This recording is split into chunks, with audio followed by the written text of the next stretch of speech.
Praise the lord. లూకాసు సువార్త మొదటి అధ్యాయము 26వ వచనము.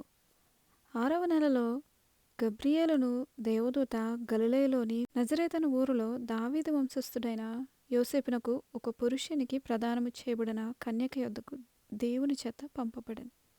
ఆ కన్యక పేరు మరియ.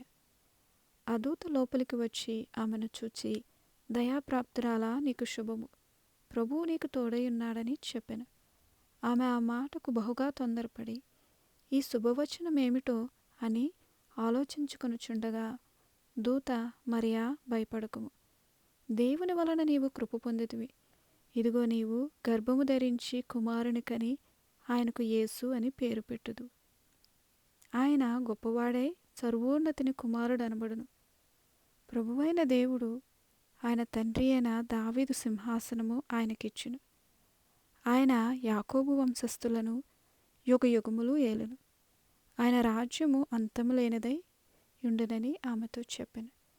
అందుకు మరియా, నేను పురుషుని ఎరగనదాననే, ఇది ఎలాగు జరుగునని దూతతో అనగా, దూత, పరిశుద్ధాత్మ నీ మీదకు వచ్చును, సర్వోన్నతుని శక్తి నిన్ను కమ్ముకొనును, గనుక పుట్టబోయే శిశువు పరిశుద్ధుడై దేవుని కుమారుడు అనబడును.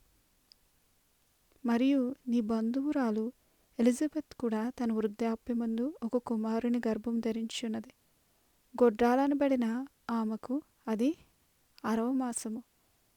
దేవుడు చెప్పిన ఏ మాట అయినను నిరర్థము కానేరదని ఆమెతో చెప్పాను. అందుకు మరియా, ఇదిగో ప్రభువు దాసురాలను, నీ మాట చెప్పున నాకు జరుగునుగాక అనెను.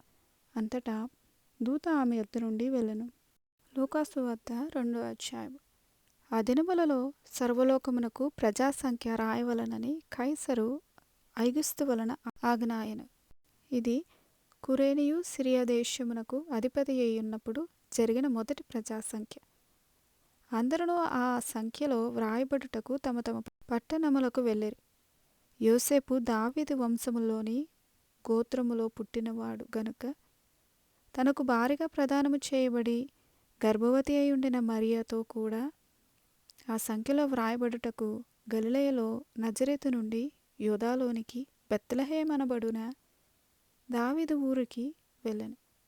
వారక్కడ ఉన్నప్పుడు ఆమె ప్రసవదినములు నిండెను గనుక తన తొలిచూలు కుమారుని కని పొత్తిగుడ్డలతో చుట్టి, సత్రములో వారికి స్థలము లేనందున ఆయనను పశువుల తొట్టులో పరుండబెట్టెను.